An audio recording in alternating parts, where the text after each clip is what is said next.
Welcome to the One Year Bible, May 9. The Old Testament reading, 1 Samuel chapter 5, verse 1 through chapter 7, verse 17. After the Philistines captured the Ark of God, they took it from the battleground at Ebenezer to the town of Ashdod. They carried the Ark of God into the temple of Dagon and placed it beside an idol of Dagon. But when the citizens of Ashdod went to see it the next morning, Dagon had fallen with his face to the ground in front of the ark of the Lord.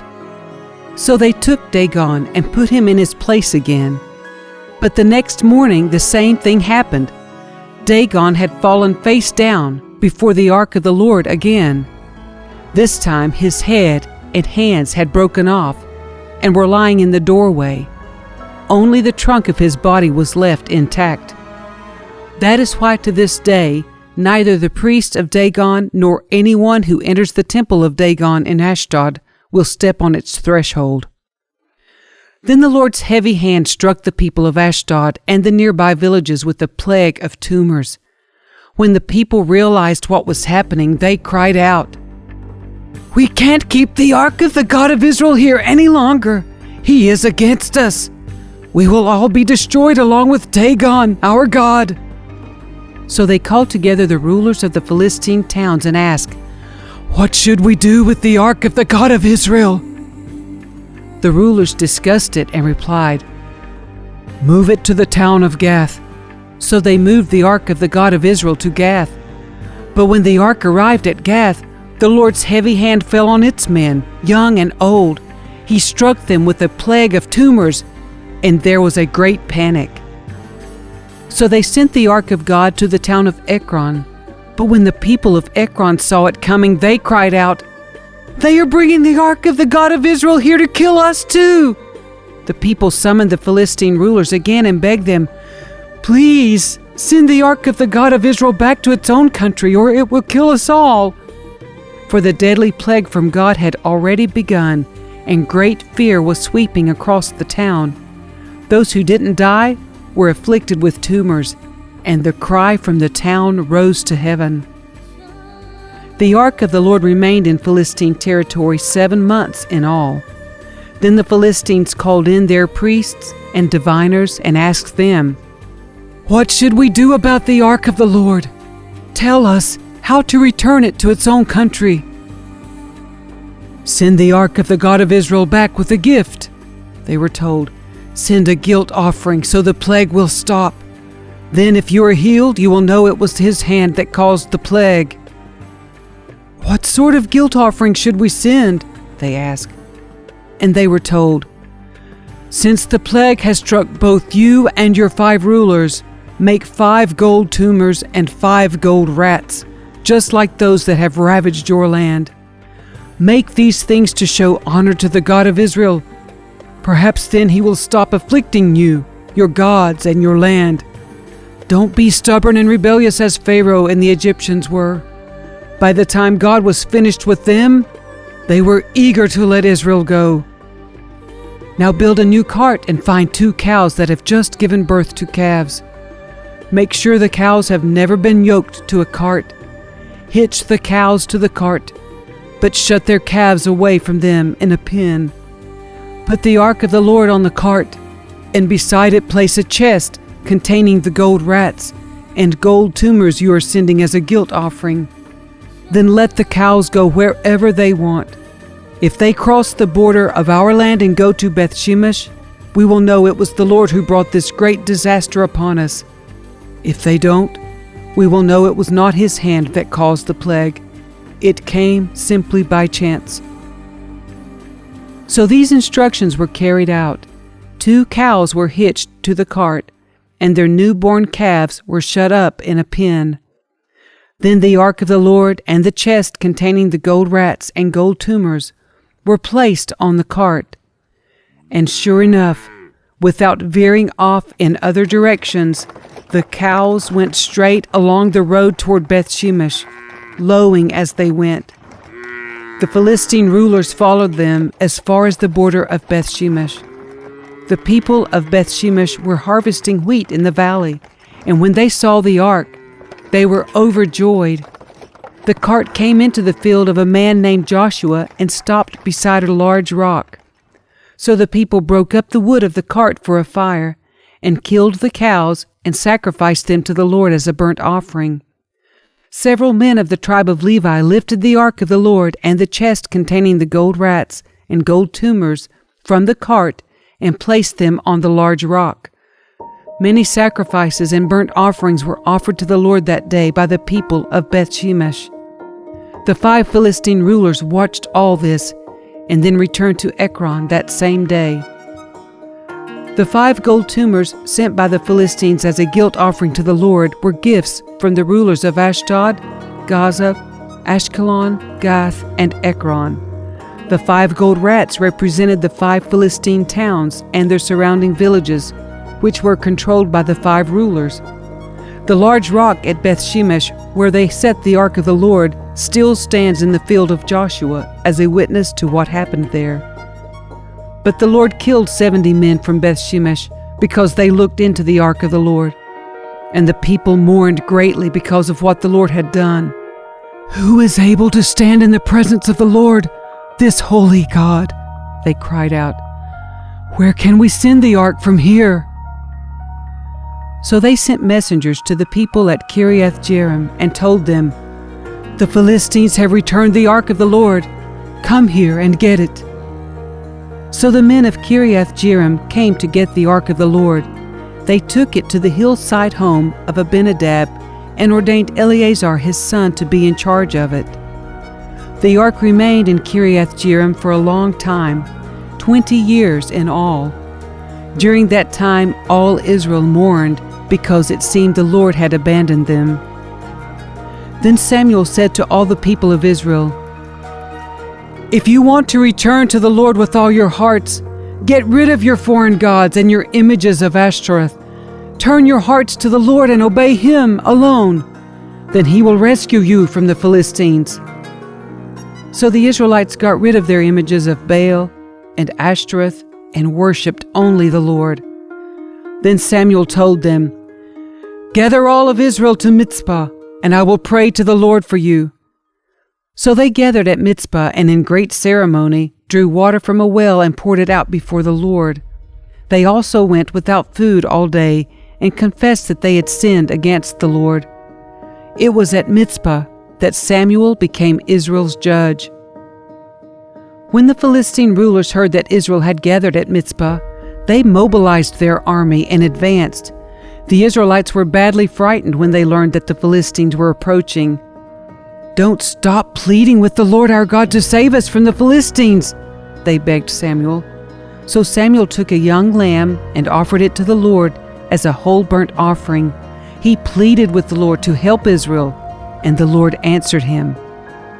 Just as Samuel was sacrificing the burnt offering, the Philistines arrived to attack Israel. But the Lord spoke with a mighty voice of thunder from heaven that day, and the Philistines were thrown into such confusion that the Israelites defeated them. The men of Israel chased them from Mizpah to a place below Beth-kar, slaughtering them all along the way. Samuel then took a large stone and placed it between the towns of Mizpah and Jeshanah. He named it Ebenezer, which means the stone of help. For he said, "Up to this point the Lord has helped us." So the Philistines were subdued and didn't invade Israel again for some time. And throughout Samuel's lifetime, the Lord's powerful hand was raised against the Philistines. The Israelite villages near Ekron and Gath that the Philistines had captured were restored to Israel, along with the rest of the territory that the Philistines had taken. And there was peace between Israel and the Amorites in those days. Samuel continued as Israel's judge for the rest of his life. Each year he traveled around, setting up his court first at Bethel, then at Gilgal, and then at Mizpah. He judged the people of Israel at each of these places. Then he would return to his home at Ramah, and he would hear cases there too. And Samuel built an altar to the Lord at Ramah.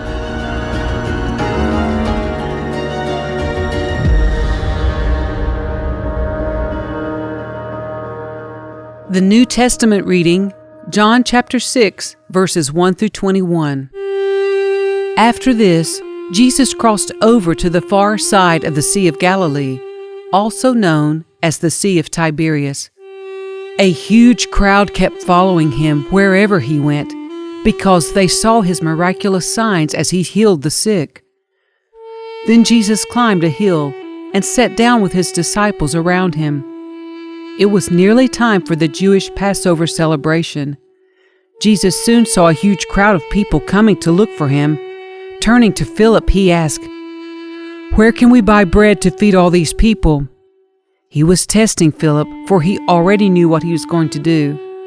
Philip replied, "Even if we worked for months, we wouldn't have enough money to feed them."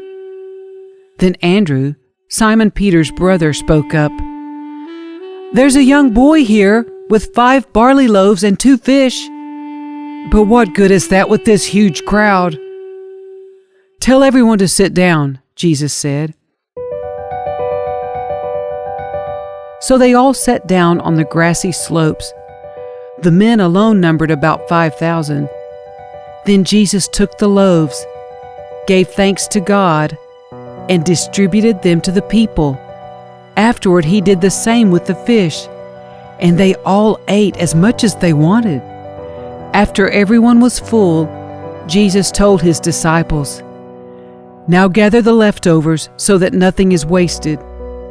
So they picked up the pieces and filled 12 baskets with scraps left by the people who had eaten from the 5 barley loaves.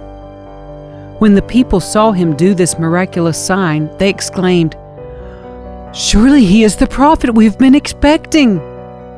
When Jesus saw that they were ready to force him to be their king, he slipped away into the hills by himself. That evening, Jesus' disciples went down to the shore to wait for him. But as darkness fell and Jesus still had not come back, they got into the boat and headed across the lake toward Capernaum. Soon a gale swept down upon them, and the sea grew very rough. They had rowed 3 or 4 miles when suddenly they saw Jesus walking on the water toward the boat. They were terrified, but he called out to them, "Don't be afraid! I am here!"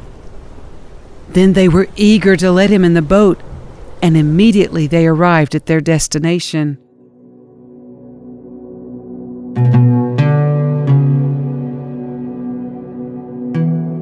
Psalm 106, verses 13 through 31.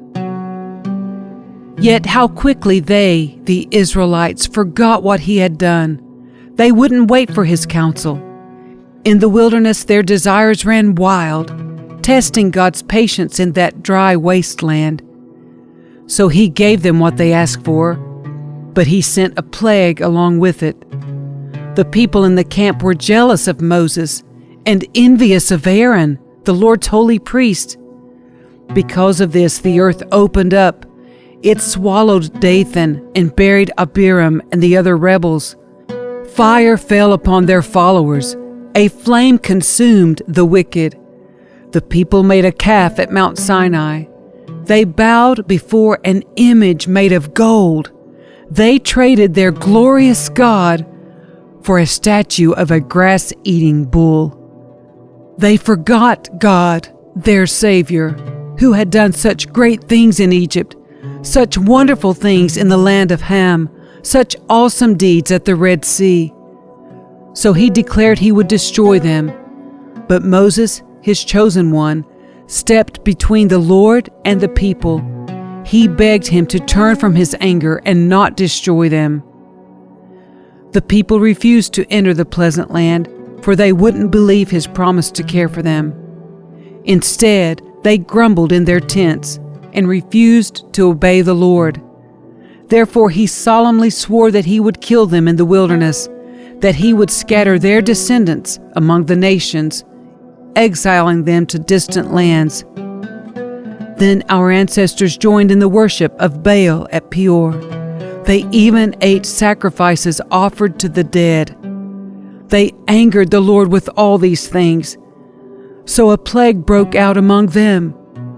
But Phinehas had the courage to intervene, and the plague was stopped. So he has been regarded as a righteous man ever since that time.